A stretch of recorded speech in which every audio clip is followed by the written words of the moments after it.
The Tories are fully aware they're going to get decimated in the upcoming general election, which is why Rishi Sunak has called the election with immediate effect, and now leading Tories are scrambling to say things that sound conservative to try and win back some of their base. Amongst these is the claim from the thoroughly detestable Jeremy Hunt that inheritance tax is unconservative apparently, and Tories intend to scrap it if they get re-elected.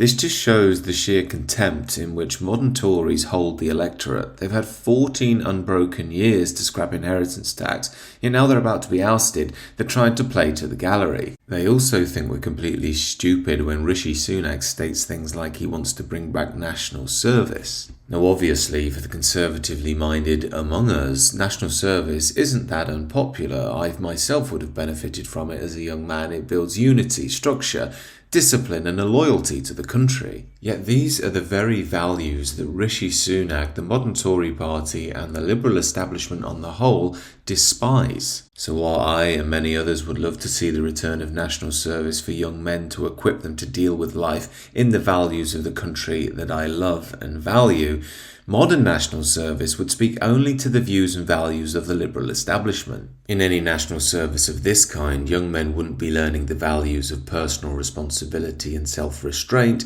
but instead critical race theory and why men can have babies and periods and so on. Now, you expect this sort of thing from the liberal leftists, but this madness has come in under the Tory watch. And this begs the question, if national service is all about defending your country and its values, is modern Britain even worth defending anymore? I ask you, hypothetically speaking, if World War III was to start tomorrow with Russia or China or whatever, would you rush to pick up arms to defend modern Britain? What for? A country which doesn't value us, doesn't seem to like us, enforces mass immigration upon us, enforces state multiculturalism upon us, while claiming that we're the constant oppressor no matter what we do?